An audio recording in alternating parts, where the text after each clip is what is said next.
I mean, I've made loads of notes about things that you were saying. Have you? Yeah, lots of things. Only because obviously I connect with some beings that give me their take on where we are, where we're going to, where we come from. And there's nothing that you've said that doesn't fit into what they said. They just, obviously Charlie's an extremely detailed person and goes into extreme detail, whereas the emissaries that I talk to, they're very, very like overview of stuff. But what I was asking them, and it's interesting that you mentioned the 5th of January, I was saying that lots and lots of people are talking about this feeling that something's shifted, something's changed. And lots of people are saying, because the timeline's changed, we've converged and all of that. So I was asking them what their thought was, and all that they said is, the best analogy, and these are all just analogies, they're not real things, they're just analogies, but they said that the timeline, if you were going to call it that, has strengthened, and it's about the energies coming to us now. Like you were talking about this blanket of heavy energy, it's being lifted. And the analogy of the sun, before the sun comes up, it's light. The emissaries used exactly the same analogy 2 years ago, 3 years ago. And they said, even though we're not fully into the Great Awakening, already the light's starting to be shown. And what they were saying, the light is coming on. And because we've been in the darkness for so long, what's happening is we are now seeing what's going on around us. It was always there. We just didn't see it because we were in the dark. And so they were saying the light's going to keep getting brighter. And we're going to see more. And they said, unfortunately, that's the difficult part, is the seeing. Because suddenly then you start saying, holy cow, this has been going on and I haven't seen it. Why didn't I see it? And, it's horrifying. And this is where we are. But what they said is that the timeline is strengthened.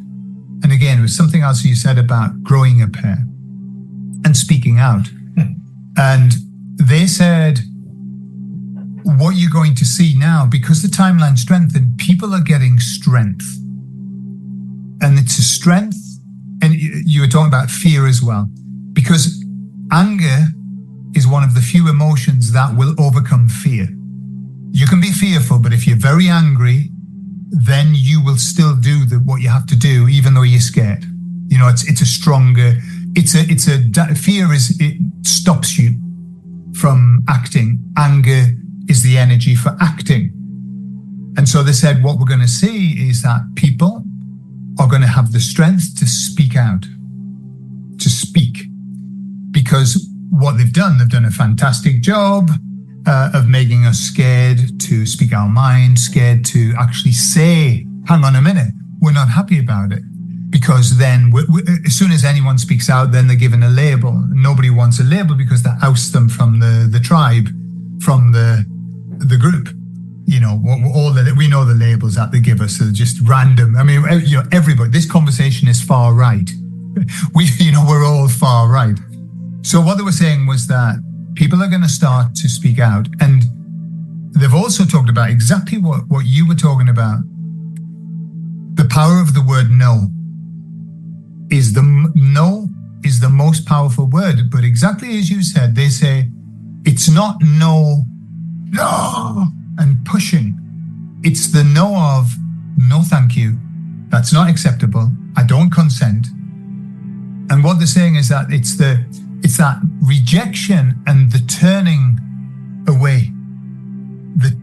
away and removing our energy from them, because they use that energy. Obviously, everything you resist persists. What you focus on is where where focus goes, energy flows. All of those cliches, but they're true. And what they're saying is the power that we have is the power of saying no and turning away and getting on with our stuff. Which brings me to the other point about you're talking about stop going from the head to the heart. The emissaries have described this, what they call the Great Awakening. Okay, they've been talking non-stop about the Great Awakening from the beginning to now. But what they said is it's got 3 steps to it. The first step is waking up to the world. And this is where, according to them, this is where 40% of the population is right now. Looking. This is why people are going to the streets. This is why people are getting angry. Because they're looking and they're waking up to the world, whatever it is, politics, food, just you fill in anything. That's the first step. And that's the hardest step, because that's the one where you must admit that you were wrong, which is a very hard, egoically, that's a very, very hard step to take. Then they said the second step is waking up to self. That's the journey within. Exactly what your course is all designed to do is to help people stop going out, start going in. And this is where the people who watch this particular channel, they're all on that process of going within. Step 2 and step 3, which the emissary said, the final step is returning. So waking up to the world, waking up to self, and then waking up to God. So it's this inward journey. And what they said is when we go within and we find out who we truly are, which is your words repeatedly and the emissary's words, we need to know who we are. We need to remember who we are. They said when we find out who we are, we have no alternative than to return to God. Because when we go in and we see that we are these sparks of God, of the divine. So that's the process that they've described, which just fits in perfectly with the way that Charlie's laid it out to you. So I also, they're telling me that this is it. That's what they said. We are here. It's happening, and it's only going, and they said it's going to be a bumpy ride. They showed me the timeline that we're on with guardrails on the side. This is what the vision they showed me. And I said, why are the guardrails on the side of the timeline? They said, because it's going to get shaky. You're going to be shook. And that's a lot to do with the awakening, of seeing the horror that we've been living in for so long. But also, it has to happen. This has to happen so then we can move on. And this is why I think your course will be a boon, because when you're waking up to the world, it's a horrible place to be. It's scary. It's like, if everything that I've been told is a lie, effectively that's the truth. Where do I go? What do I do now? Where do I go? Where do I turn to? So that was why I did the courses that I was doing, because I just felt that there's going to come a period where people are going to desperately need guidance, and they're going to desperately need healing from all of the trauma. So yes, I think there's and beautifully, there's a big group of people that have trained with me that have got these skills that are ready. Maybe not right now, but boy, it's coming. It's coming, just as you say. And if 5th of January is the starting date, beautiful. Let's have it. Let's have it going. But and I'm here the same. I'm here in readiness. I've got the tools, and I'm just waiting for and I think it's going to be wonderful. So yeah, everything you said, I'm completely on board with, and so are the emissary. So there you are. That's a lot of synchronicity there. There are many people out there who are mediumistic. They've got various qualities to sort of, as you would call it, look beyond the veil. And they say things which are very similar in the sense of they have their own angle. It's distorted through their prism. But nevertheless, you can see that there is some information which is trying to get through to us. They're trying to share with us, there is what we don't, some of us, I think most of us, are so lost in the world that we fail to consider that this is the playground for soul. The whole of the universe as we know it, this third dimension, is purely the playground for soul. Soul is here to experience. And when I speak about soul, I'm talking about God, because ultimately there is nothing but God. I mean, we're just fractured little bits and bobs of God. but everything is God, Nevertheless, we are disassociated from God to a greater or lesser extent. But the information is coming through that life could be something so much nicer than what it has been. I mean, the world has been barbarism, and soul it's been desperately trying. I mean, this lifetime, this next 20 years are crucial for the whole of humanity, crucial. Mm-hmm. And most of the souls who have, the word is incarnated, but it's not really incarnated, it's more like blended. They've blended with biological human bodies. They're here to deal with the trauma they've experienced through previous incarnations, because the world has been traumatic forever, last 10,000 years for sure. And this is an opportunity for humanity to come back to their senses. Weird word, isn't it? Their senses. Because we are only connected with some of our external senses, but we've got more senses than that.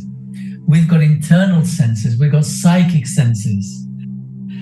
Come back to our senses literally means come back to the intuition, to the imagination, everything that comes from soul, that informs us how to be on this earth, so that we can truly experience the world as it should be, not the world as it is made out to be. These groups of people, they've destroyed the world for us. They're destroying it right now. Sure. They've poisoned the rivers, they've poisoned the seas, they're poisoning our bodies. It's corruption. If hell exists on this earth, now is the time. We are living in total and absolute hell. Most people.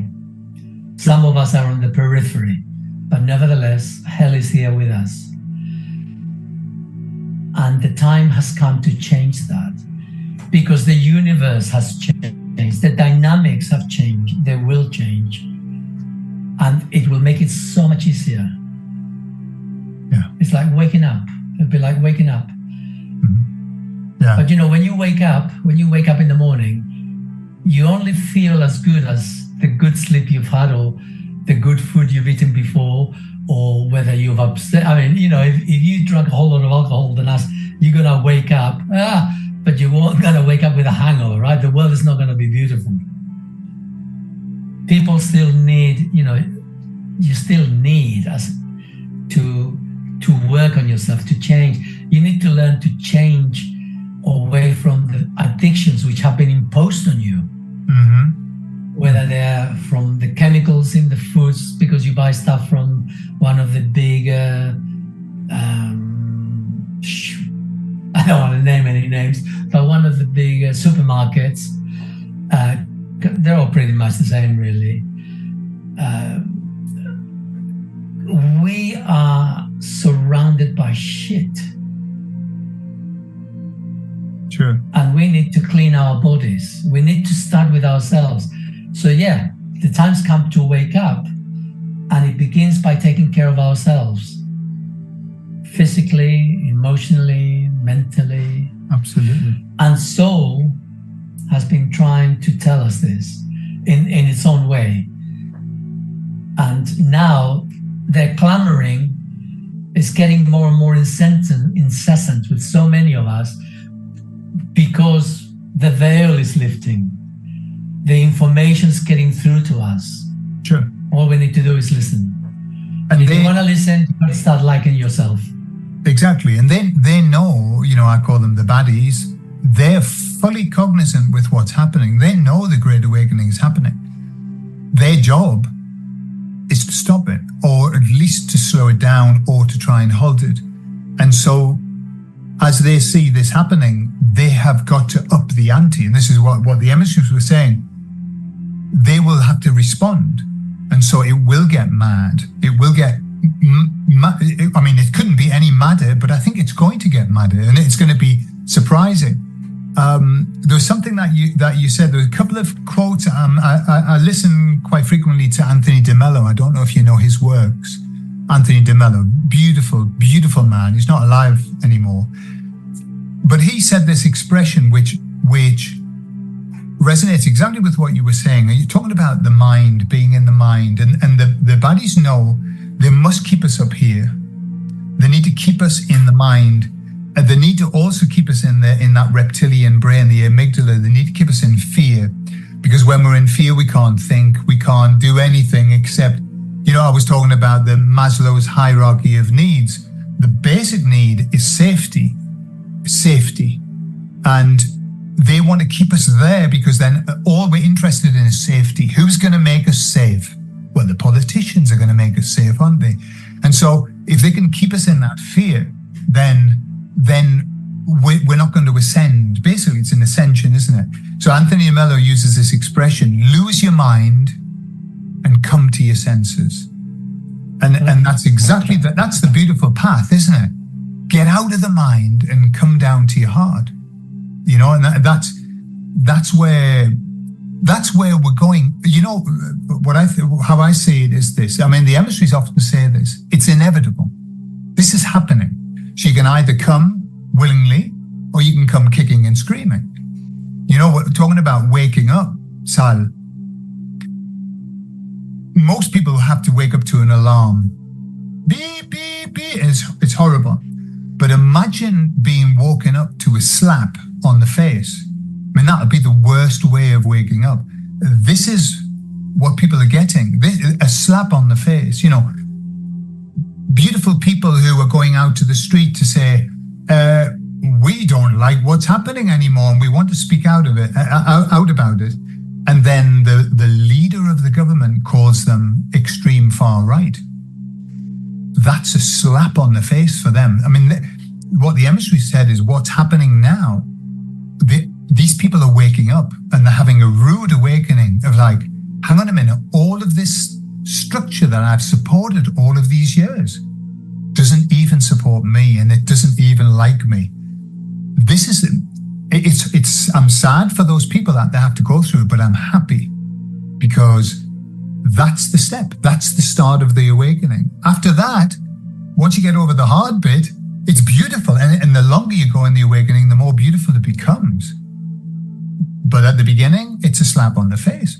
But hey, we've all had it. We all had the slap on the face. I'm sure you did too, at some point. Wake up. Yeah.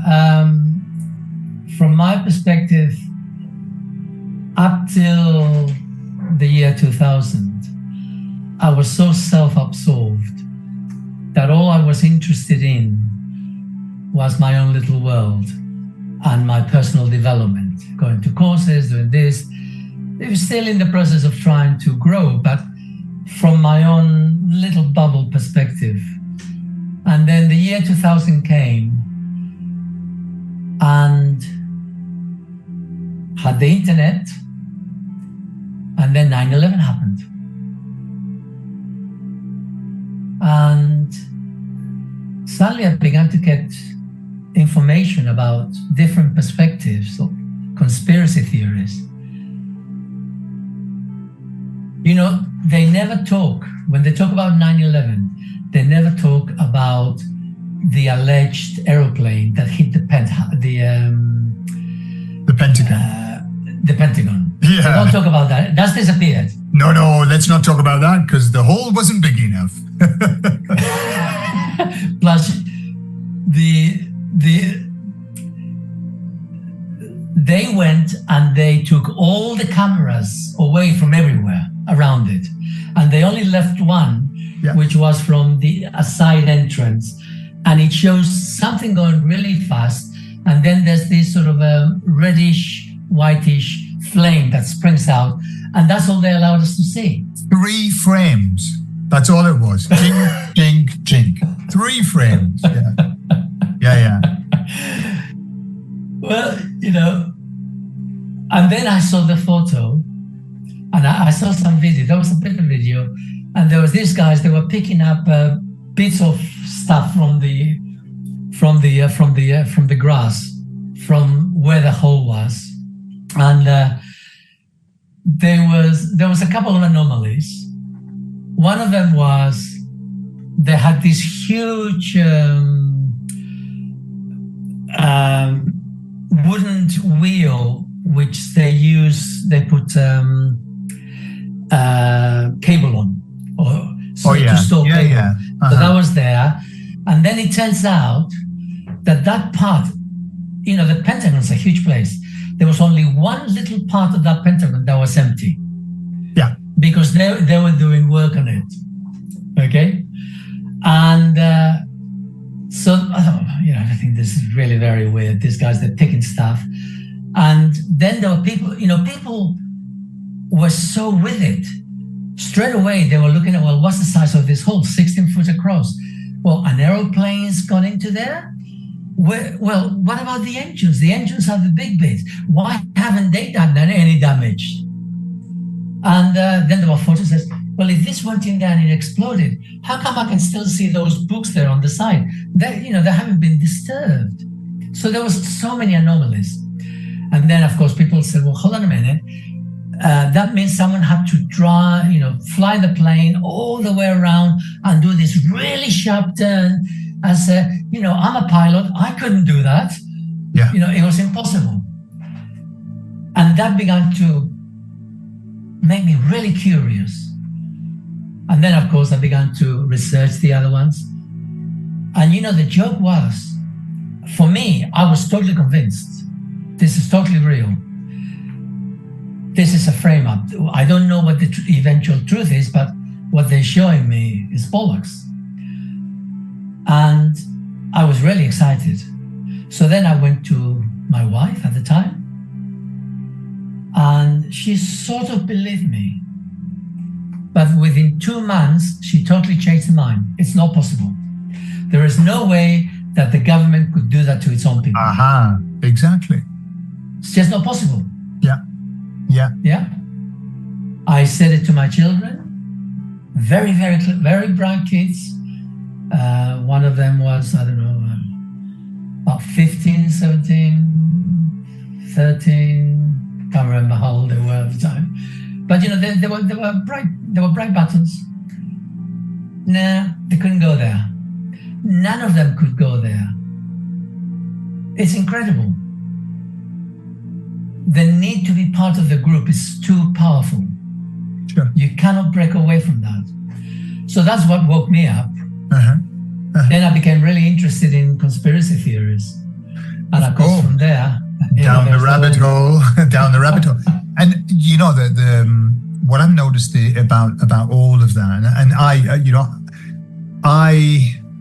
some beautiful person put a DVD through my door 2 years after 9/11, and it was explaining all of these things. I mean, it was a 4-hour video. I watched it all, and that was my moment of, if they're capable of doing that, what else are they doing?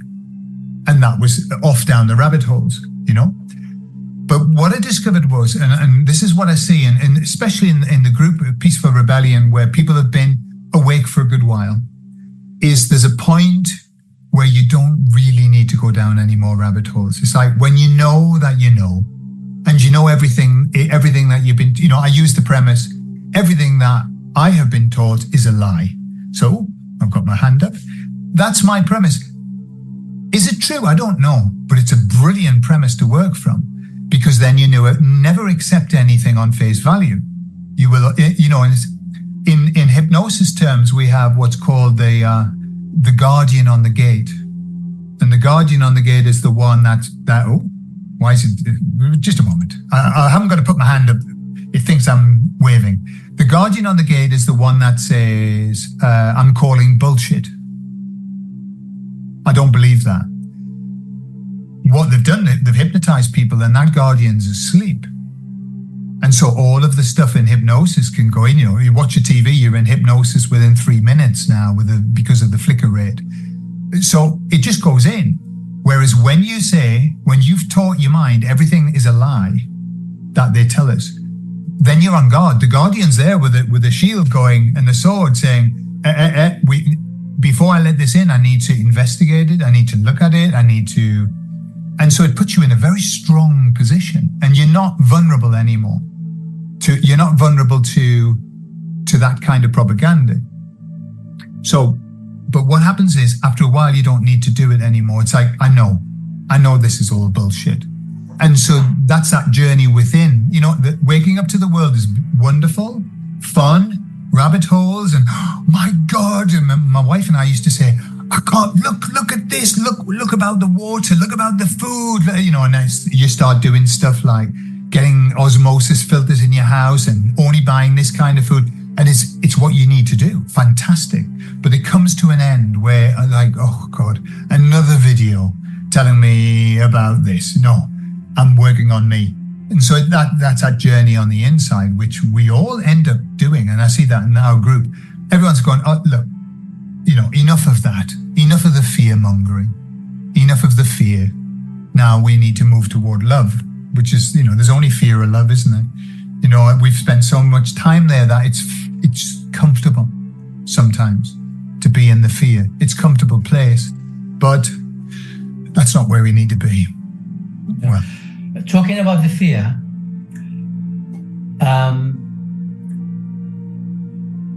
people can get a bit confused. Fear is not a negative emotion. Mm-hmm. I mean, it's an emotion for sure.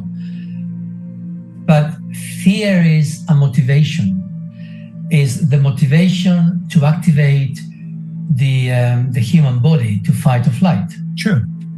So either you run away or you turn up, and then the fear turns into anger, which is I'm defining my space and I'm willing to do whatever it takes. But that is still fear, which has been transmuted into one of the rays. In this case, it's anger. And that anger is a very positive anger. When I was saying about no, that no is true anger. It's not the anger where I lose the plot. Sure. And I go into a reactivity. It's the anger that defines me and says, no, I will not accept you going beyond this boundary. I am defining a boundary of who I am and what my world is. Sure. And if you cross that, then you're going to have to deal with me. I call that righteous anger. It's very different to fury. Yeah, no. It's not fury, It's righteous anger of yes, this far, no further. And when you're in that space, you don't lose the plot, you don't lose your mind, you don't go woolly-headed. You're cool, you're calm, you're collected, but you're very determined. Sure. There's a determination, which is quite unshakable. And when a human being is in the throes of that emotion, you're wary. You don't cross that human being. Absolutely. You will not cross them because we respect that energy. Yeah. Because it's the energy that goes to the bitter end. It goes all the way to the end.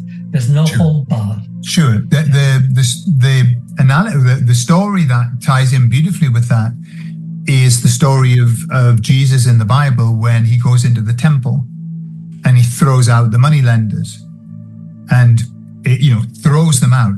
That was the righteous anger of, what are you doing in my Father's house? Get out. And that's where we're all going to end up. That's where the people who are angry at the moment, they don't know why, they're going to get to that righteous anger, which is going to be, that's when change happens. That's what we're aiming towards. That's where we're going. Because let's face it, those parasites who've got the hooks into humanity, they're not going to give up just like that. No. Because they've got minions. They've got minions that they manipulate. And those minions may or may never wake up. Sure. I'd like to think that they will. But Charlie has told me that only about 2/3 of humanity will actually wake up. That's because really there's interesting. 1/3 where the souls are very young. They're very young souls. They just do not have that ability. And they're the ones who are going to be trapped on this earth over future times. The emissaries just said, I was asking them, because I asked them about stats. The only thing they'll give me is percentages, like general. So I said, right, so they were talking about this 60 to 65% of the population that is in the process of waking up. Some are further on and some are just beginning. But this is, with your January the 5th thing, it just ties in nicely. They said, it's happening now. And I said, what about the other bit? And they said, we'll not go there for the moment. That they're not really going to get involved. And they used an analogy. Just today they were talking to me about that we're here and we are like dancing. We're doing a waltz. And they said that the choice that we have is not, we can't choose the dance. We've been given the dance. We can just choose the steps that we choose within, where we go on the dance floor. And they said, and you're all dancing alone, but you're not, because God's dancing with you. Yeah. But they said, you aren't the dancers, you were being danced. Right. And I said, so what about the rest then? And they said, they're all just doing line dancing. They're just doing the slosh, the same dance, everybody. They said, don't worry about them. You focus on your dance and getting your steps right. So pretty much the same feel that not everybody's, and the Bible says the same thing, So the Bible says the same thing, that Jesus comes back and he rescues those who have the right heart, and those who don't stay behind to live in hell. And they say go to hell and all that. To me, it's just stay behind, because as you said, this is hell. This is the hell that we've got to wake up from. So, but the good news is, according to the Bible, after a while he comes back and he gets them as well, but not yet. Because as you say, young souls or whatever, not ready to be there. But so, yeah, well, I think it sounds like everything's pretty much on course, isn't it? Yeah, I'd like to believe it is. Sometimes it's difficult because Charlie gives me all these stories, and at the end of the day, I'm just a human being, fallible like anyone else, and it comes into my head. I get the images, I get the visions, I get the information through my hands, and I don't know. It's a tall story. Can I believe this? And I have my moments of doubts. Okay, I do. Of course. I have my moments of doubts. And I struggle sometimes. I struggle to see, he doesn't believe. I look around at the world today, I say, how do we escape this? Everything I hear and I see, it's just sending us deeper and deeper down the hole. How can we possibly escape? Right now we've got this Mad Hatter who has been trying like mad for years to have a powwow with Iran. And they've been getting other people to fight their fight. So he's trying to bring the whole world into their fight. And they're vindictive enough. I'm trying to sort of speak through. Sure, I understand, yeah. They're vindictive enough that they will kill everybody. If I can't have it, it's the spoiled child syndrome. Yeah. If I can't have it, nobody can. And they've got enough of those little bits to go off.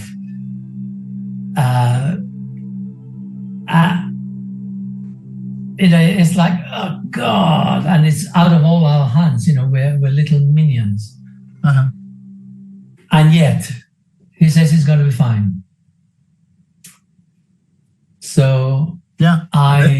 I choose to put my trust in Charlie, but I do have misgivings. My ego, my fearful ego, still like, I don't know. I agree with you, Sal. Sometimes I think to myself, what if I'm just making all of this up? What if I'm just making it up? And then what occurs to me is this. What I'm aware of is that there's nothing that I can do that's going to change what's happening. There is nothing that I can do except keep myself in a good place and give the right energy out. And so my philosophy on it is, because I'm kind of this eternal optimist, I think I've got two choices. One is I can be scared and live the rest of my life scared and die, or I can be happy and optimistic and live the rest of my life happy and optimistic and die. Whether it's true or not, I'm going to choose the second option, just purely because why come to a terrible end and be miserable all the way up to the end? Why not be happy until the end and then come to a terrible end? So what? It's exactly the same. There's nothing you can do. So that's kind of why I think, but I tell you something else as well, Sal, that I'm sure that it occurs to you. When I have these kind of conversations with things that you're being told, that I'm being told, that many, many other people are being told, and then I watch what they've said up to now and how it's playing out, and I think, yeah, that's pretty much sounds like, this is the path that we're on. This is the path that we're on. There's a lot of, although the emissaries don't go into massive detail and they don't talk about dates, they don't talk about anything, they just give me the overall of that we're in the Great Awakening, this is happening now. But I can see it. I can hear it. I can hear it in people. 3 years ago, before the plan thing, people were completely zombified. And then something shifted. And now when I hear the same people talking, they're going, hey, something bad's happening. Have you seen this? Have you seen the politicians? Corruption, lies, blah, blah, blah, blah, blah, blah. They're this. Through pain, the slap on the face, people are waking up. And I can see it, I can hear it, and I can feel it. And that gives me hope. That gives me great hope. They've done a lot of mistakes. They've made a lot of mistakes. And it's through those mistakes that people are beginning to question in greater and greater numbers. Yes. It's definitely an on goal or two. Sure. And the emissaries said to me, they know fully well what's happening, as I explained before. They know fully well what's happening. And so for them, this is a race. It's a race to the end. Who's going to get there first? Are they going to be able to... will bad out or will good out? And so what they said is that they foolishly think, they believe, not all of them, because there's a lot of them that are having massive doubts now, but they foolishly believe that they can win this race against God. It's the classic story of the devil and God. But they said they can't, because that's not the story. That's not the plan. That's not the plan that was laid into place. So no matter how fast they go, and they will be going fast, and it'll be shocking, they still can't win, because the faster they go, the more they wake people up. As you said, they make these mistakes or guidance. I don't know. Is it meant to be this way? The faster they go, the faster we wake up.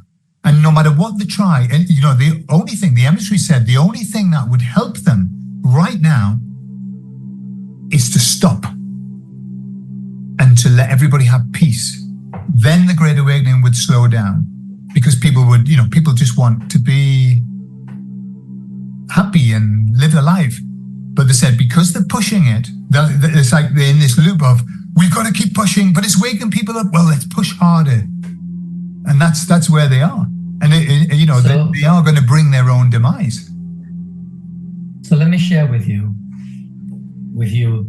group at large, those of you who are listening. This is the stake. This is the stake that we have in this game. I've mentioned about previous incarnations and the traumas. And I've mentioned about the cosmic change.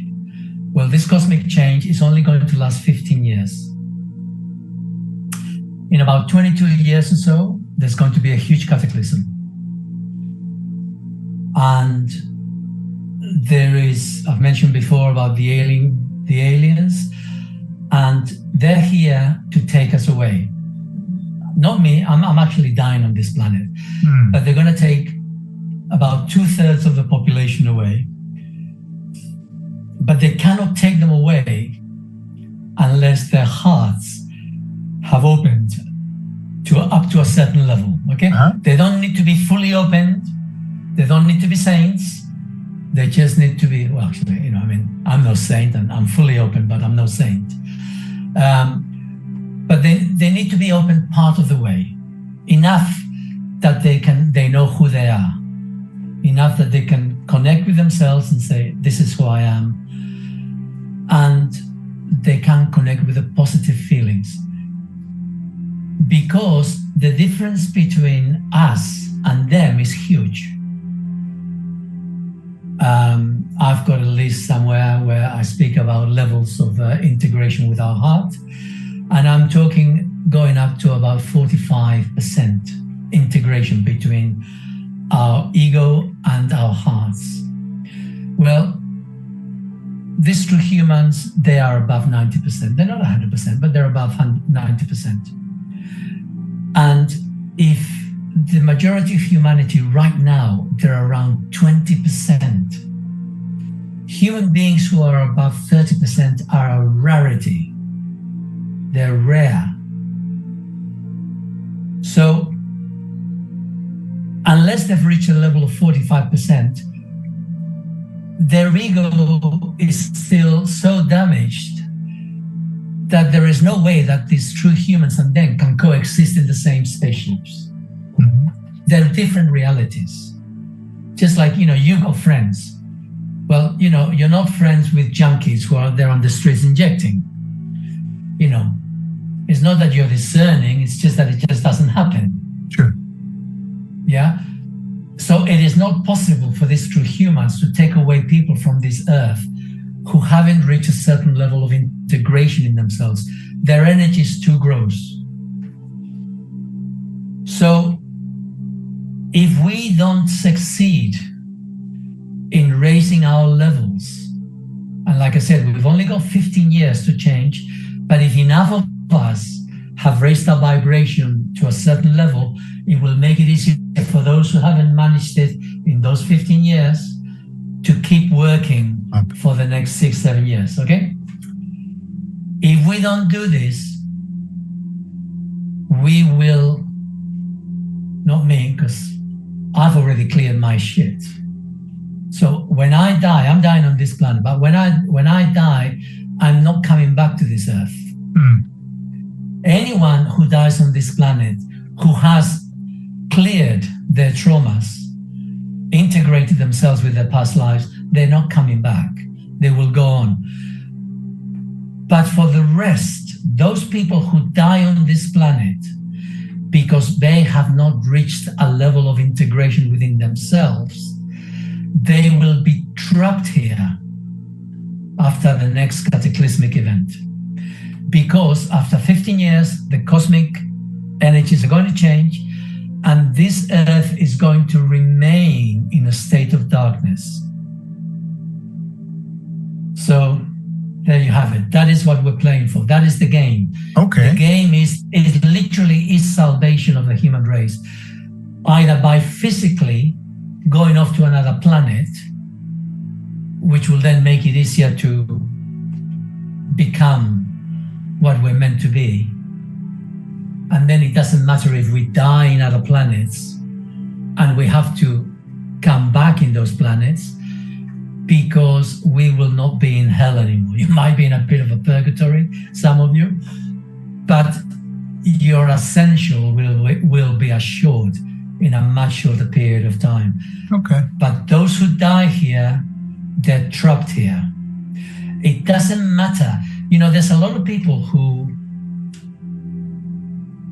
They're soul fragments, they're advanced soul fragments, but we're all born damaged in this world.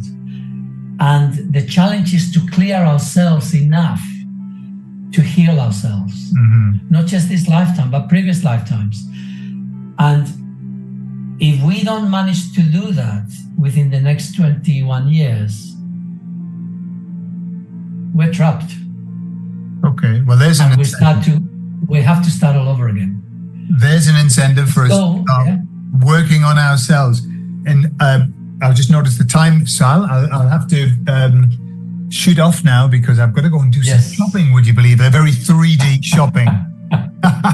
But that was fascinating conversation, Sal. Thank you very much for sharing all of those things. Thank you. And I'll put your details in your website as well in this video, so that if people are interested in the course open up their heart and get themselves on that ship, then they can do that. Yeah.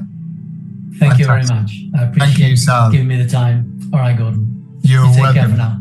You have a lovely day, Sal.